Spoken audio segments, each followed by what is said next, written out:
Wow. You could really feel the energy coming out of Denver after that Game 7. What a statement win. Oh, absolutely. A huge statement. And just like that, the matchup we've all sort of been waiting for, it's finally set. Definitely. A really dominant closeout game. And yeah, it sets the stage for a pretty fascinating next round in the West. Exactly. So welcome everyone to the deep dive. Today we're really going to get into it. The Denver Nuggets big 120-101 win over the LA Clippers, that decisive Game 7. And then we'll look ahead, of course, to their next series against Oklahoma City, the Thunder. Right.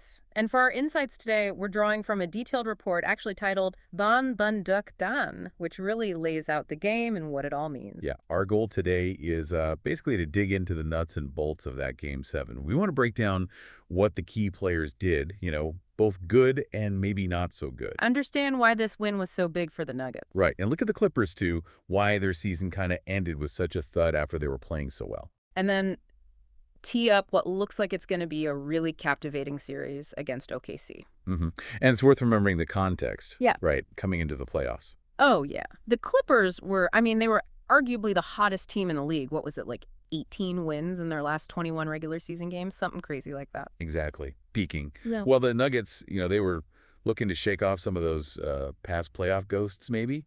We'll avoid another letdown. Okay, so let's unpack Game 7. The report calls it a laugher. And I guess with a score like 120-101. Yeah, it's hard to argue. A 19-point win in Game 7. That's not just a win. It's sending a message. And they built that lead up. How high did it get? Like 35 points? As much as 35, yeah. It was really something. And the way they controlled it, particularly in those middle court. Yeah, the second and third, that's where they just blew it open. Outscoring the Clippers, 70-40 across those two? 72-40, just dominant. That really showed how they could lock in. The report mentioned their ball movement, too, especially in the second quarter. Ah, okay. Yeah, lots of passes leading to open looks, like 3 straight possessions with 3 or more passes before a score. The Clippers just couldn't keep up with that kind of movement. That kind of sustained pressure, it just deflates a team, doesn't it? It really does. Takes the wind right out of their sails. And you kind of felt that confidence surge in the Nuggets, maybe even a bit of an early celebration feel. Whoa, yeah, you had the Westbrook technical after that dunk. Right. That bit of intensity there, maybe boiling over, but it showed the energy they had. And then, the benches were emptying pretty early in the fourth quarter. The Clippers did make a bit of a run late, didn't they? Tried to make it look respectable. They did. They showed some fight at the end, cut into the lead a bit. But like the report says, it was insurmountable by then. The Nuggets had built too much. Way too much. And that 19-point margin, apparently that's the biggest Game 7 win in Nuggets franchise history. Wow. That really puts a stamp on it. It absolutely does. Yeah. So who stood out for Denver in making that happen? Well, Jokić, obviously. Even sitting the whole fourth quarter. Still gets his numbers. Exactly. Yeah. 16 points, 10 boards, 8 assists. Just, typical Jokić brilliance. Steady hand. Consistent excellence, yeah. But the scoring was pretty spread out, wasn't it? It really was. Aaron Gordon actually led them with 22 points. And it's interesting, you think back to Game 4. The near collapse. Right, where they almost blew that huge lead before Gordon saved them with the buzzer beater dunk. It feels like maybe they learned something critical from that scare. That's a great point. Like they channeled that memory, that focus into making sure this Game 7 didn't get away. Collective resilience, maybe. Yeah.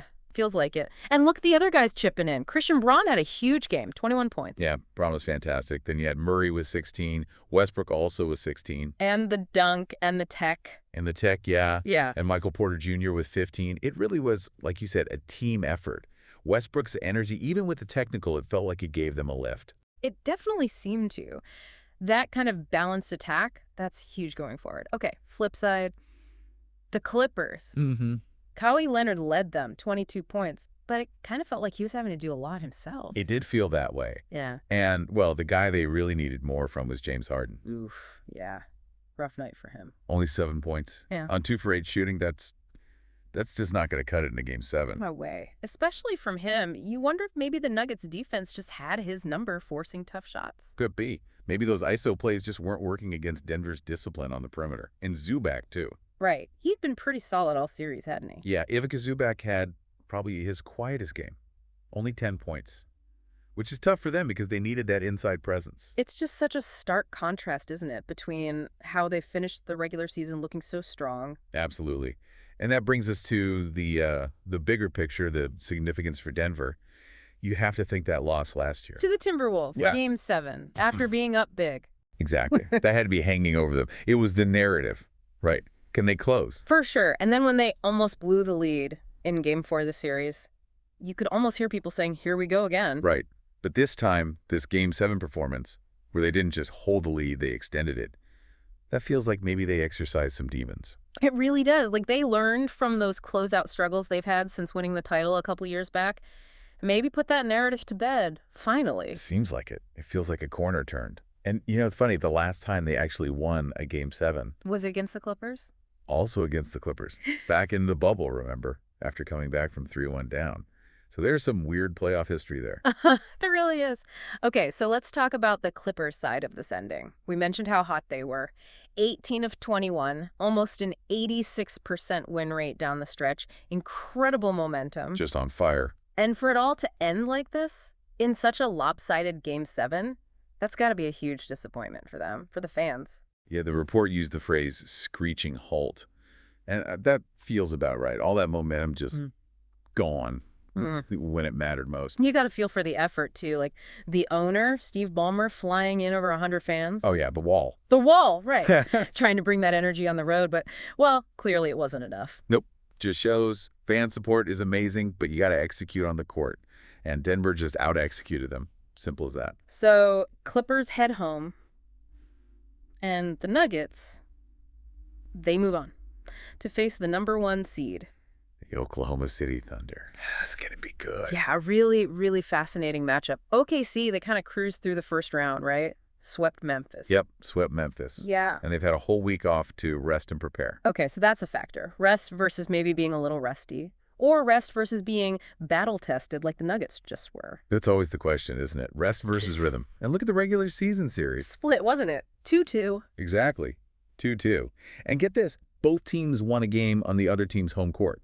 Oh, interesting. So no real home court dominance there. That just screams competitive series. It really does. Yeah. It suggests we could be in for, maybe a long one, a real battle. Yeah, the familiarity, the contrasting styles. Lots of storylines already bubbling up for this one. Definitely. So, okay, let's sort of wrap up what we've dug into here. Yeah, key takeaways. We saw just a dominant, decisive Game 7 from Denver.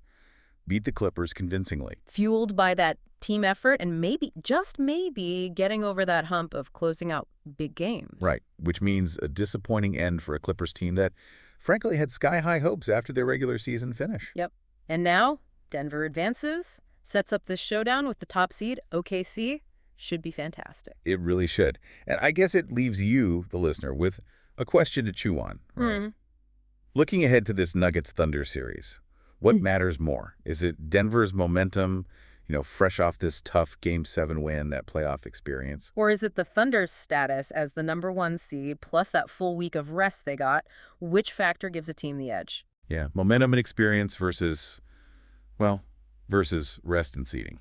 It's a classic playoff debate. Something to think about as we wait for Game 1. Which, by the way, is set for Saturday, May 4th, 2025. So not long to wait now. Not long at all. Well, thanks for joining us on this deep dive today. As always, keep watching, keep analyzing, keep enjoying the playoffs.